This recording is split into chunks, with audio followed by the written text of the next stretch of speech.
Hey everybody, this is the Musecast for Thursday, April 10th, 2008. My name is Keith, and let's see what's been going on this week.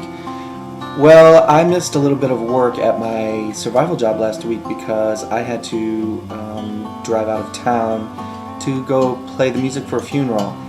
One of the honors and privileges and also responsibilities of being a musician, at least for me, is that people often call on you to participate in ceremonies, and funerals are one of those.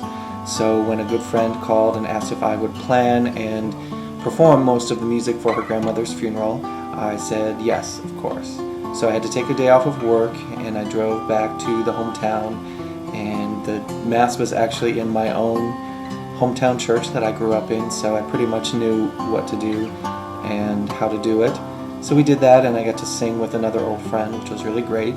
We might even be doing more in the future, I'm not sure yet, but it would be neat to have a singing partner. The music you're hearing in the background is an instrumental piece that I originally wrote for one of Travis's older films, and I really like this piece, so I usually play at weddings, funerals, or even at gigs as a sound check. This is called Veins No. 1. I wrote 3 pieces for Travis's film, My Mother's Veins, and we never quite finished that project.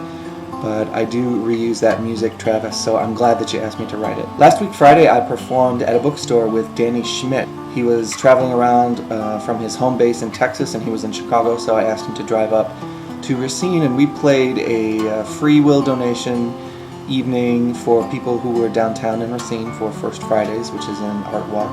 And it went really, really well. Danny had some fans who drove up from Illinois to see him, and he made some new fans for sure. And I even sold a CD. So I'm hoping to do more with First Fridays, maybe at the bookstore, maybe somewhere else. And so you should be hearing about that soon. It'll probably make more gigs for me. I ended up actually having some car trouble on the way back, so I missed yet another day of work.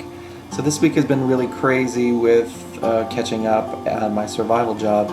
But I'm lucky that my job, which is running a nonprofit symphony orchestra, really ties into a lot of my passions and a lot of the work that I try to do in my own music, which is make connections with people and help them experience emotional or intellectual ideas in a new way. I think all of us on Musecast actually have survival jobs more or less on a continuum of, fulfilling that same need for us, which is being able to earn money, but also working on something that we actually care about.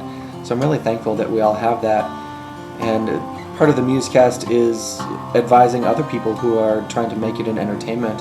And I would say, if you can, find a way to either get a job if you need a survival job, which you probably will, to look for jobs that, if they're not exactly in music or acting or writing or whatever it is you're pursuing as your creative outlet, at least do something that you care about so that it's bearable, and more than bearable, so that it's enjoyable to go to every day. So that would be my advice. I don't know how exactly to do that. Everyone's case is different.